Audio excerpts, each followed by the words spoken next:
Hey guys, this is Pia the test master. আরেকটি নতুন video নিয়ে চলে এসেছি আপনাদের সামনে। আজকের ভিডিওতে আমি দেখাবো লাকড়ির চুলায় মাছ রান্না। এর আগেও আমি একটা লাকড়ির চুলায় রান্না করেছিলাম, সেটাতে খুব ভালো সাড়া পাওয়ায় আমি আরেকটা রান্না মাটির চুলায় করছি। আজকে রান্না করব সেটা হচ্ছে রুই মাছ। আমি মাছটা রান্না করব ফুলকপি দিয়ে, শুধুমাত্র ফুলকপির ঝোল দিয়েই এই মাছটা হবে। প্রিয় বন্ধুরা, আমি আমার Facebook page Piyal the test master আর আমার YouTube channel Piyal the test মাস্টারে আপনাদের অনেক ভালো সাড়া পাচ্ছি। আপনাদের কাছে আমি অনেক কৃতজ্ঞ, কারণ আপনারা আমাকে ভালোবাসা দিচ্ছেন, আমাকে সাপোর্ট দিচ্ছেন। এজন্য প্রিয় বন্ধুরা, আমার ভিডিওটা যদি ভালো লেগে থাকে অবশ্যই আমার YouTube channel Piyal the test master subscribe করে পাশে থাকা বেল আইকন প্রেস করে অল অপশন সিলেক্ট করবেন, যাতে পরবর্তী আমার কোনো ভিডিও মিস না হয়। প্রথমে পেঁয়াজ কুচি করে নিচ্ছি। পেঁয়াজ, টমেটো, ধনেপাতা এবং কাঁচামরিচ 2 ভাগ করে কেটে নিব। পরবর্তীতে আমি ফুলকপিটা কাটবো।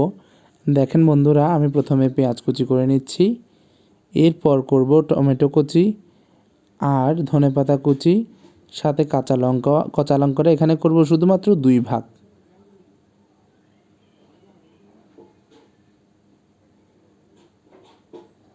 এই যে কাঁচা লঙ্কাগুলো আমি শুধু মাঝখানে করে 2 ভাগ এটাকে ভাগ করে নিয়েছি।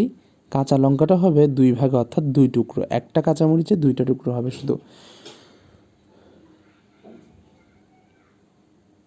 এবার টমেটো কুচি করে নিচ্ছি।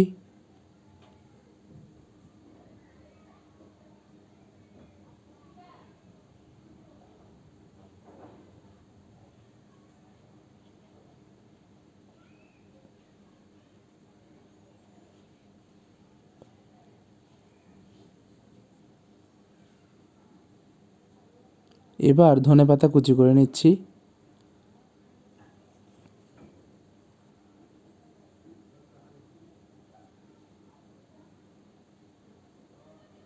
বন্ধুরা, দেখতেই পাচ্ছেন বড় একটা ফুলকপি নিয়েছি। ফুলকপিটাকে আমি ভেঙে ভেঙে বড় বড় টুকরো করে নিচ্ছি, এবং ফুলকপিটার সাথে যেই ছোট ছোট পাতা আর 1-2টো ডাঁটা ছিল ওটাও কেটে নিয়েছি।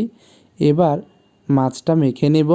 দিয়ে দিচ্ছি হলুদ, মরিচের গুঁড়ো, মশলা, লবণ আর তেল। একটু করে এখানে সাদা তেল দিয়েছি। আমি এখানে মশলা ব্যবহার করেছি জিরে গুঁড়ো আর ধনিয়ার গুঁড়ো।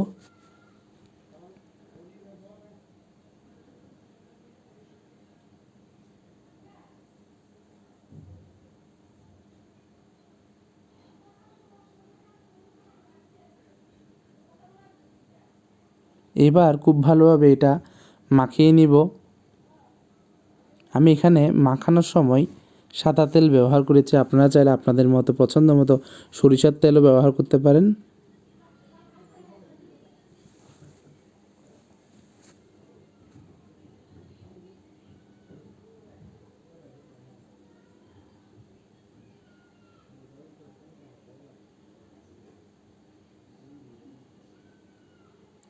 এই মাছটা ছিল 1 কেজি 800 গ্রাম।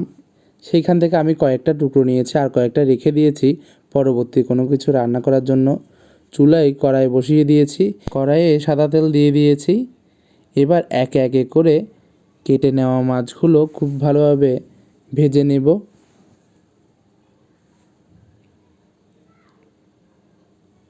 বন্ধুরা, দেখতেই পাচ্ছেন লাকড়ির চুলা থেকে ধোঁয়া বের হচ্ছে। আমি একটা বিষয় খুব বিশেষভাবে আমি বিষয়টা খেয়াল করেছি, লাকড়ির চুলায় রান্নাটা কিন্তু খুবই তাড়াতাড়ি হয়। কারণ এখানে আগুনের তাপটা আমাদের সাধারণত গ্যাসের চুলায় ওরকম আগুনের তাপ থাকে না, কিন্তু লাকড়ির চুলায় তাপটা অনেক বেশি থাকে, এজন্য রান্নাটা তাড়াতাড়ি হয়। এবং তাড়াতাড়ি হওয়ার সাথেও এই খাবারের গুণগত মান খুবই ভালো থাকে লাকড়ির চুলায়। আমি এখানে 2 থেকে 2.5 মিনিটের মধ্যে মাছগুলো ভেজে নিয়েছি। মাছ ভাজা হয়ে গেছে। এবার একে একে মাছগুলো তুলে নিব। পরবর্তীতে আবার কয়েক টুকরো মাছ দিব। যেহেতু আমি আমার কড়াই যেটা নিয়েছি সেটা একটু ছোট, এজন্য সব মাছ একসাথে ভাজতে পারিনি। পরবর্তীতে আরও কিছু মাছ ভেজে নিব। এবার দিয়ে দিব অন্য যেগুলো আছে মাখানো, সেইগুলো দিয়ে দিব। পরবর্তীতে সেটাও ভেজে নেব।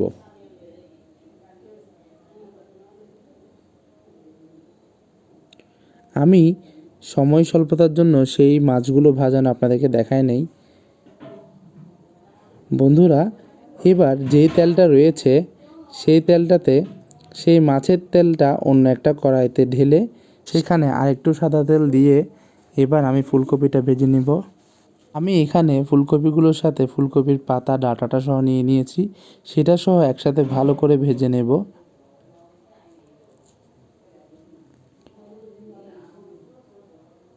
এবার একে একে লবণ, জিরে গুঁড়ো, ধনিয়ার গুঁড়ো, হলুদের গুঁড়ো, মরিচের গুঁড়ো দিয়ে দিব এক এক করে। আপনারা আপনাদের পরিমাণ মতো করে দিবেন। আমি এখানে যেহেতু অল্প করে রান্না করছি, শুধুমাত্র 8 টুকরো রান্নার জন্য আমি এখানে আমার পরিমাণ মতো করে দিয়েছি। এই রান্নাটা আসলে 3 জনের জন্য। এবার দিয়ে দিচ্ছি পরিমাণ মতো মরিচের গুঁড়ো। আপনারা আপনাদের পরিমাণ মতো করে দিবেন। এরপর ভালো করে একটু নাড়িয়ে নিচ্ছি যাতে সব দিকে আমাদের মশলাগুলো ভালো করে মিশে যায়। মশলা ভালো করে মিশিয়ে অল্প একটু জল দিবেন যাতে খুব ভালো করে আমাদের ফুলকপিটা সিদ্ধ হয়ে যায়। আমি এখানে অল্প জল দেওয়ার আগে পেঁয়াজ কুচি, কাঁচামরিচ কুচি আর টমেটো কুচিটা দিয়ে দিয়েছি। এর পরবর্তীতে আমি গরম জল দিয়ে সবজিগুলো খুব ভালো করে সেদ্ধ করে নেব। প্রথমে এগুলো একটু ভালো করে মিশিয়ে দিব ফুলকপির মশলাটার সাথে যাতে পেঁয়াজ, টমেটো, কাঁচামরিচ একসাথে মিশে যায়।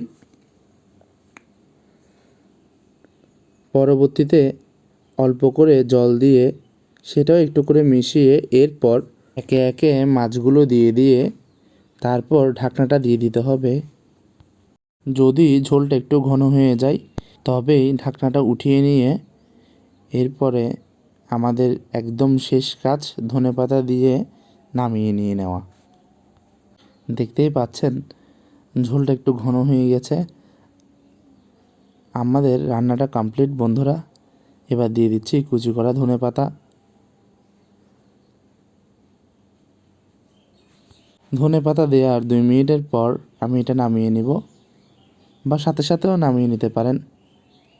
বন্ধুরা, আমার ভিডিওটা ভালো লেগে থাকলে অবশ্যই আমার ভিডিওতে একটা লাইক করবেন, কমেন্ট করবেন, শেয়ার করবেন। আমার YouTube channel Piyal the test master subscribe করবেন। পাশে থাকা বেল আইকন প্রেস করে অল অপশান সিলেক্ট করবেন যাতে পরবর্তী আমার কোনো ভিডিও আপনারা মিস না করেন। নিয়ে নিয়েছে ভাত, একটু করে চাটনি নিয়েছি, টমেটোর চাটনি। এরপর এই যে একটু আগে রান্না করলাম ফুলকপি দিয়ে মাছ, সেটাও নিয়ে নিব।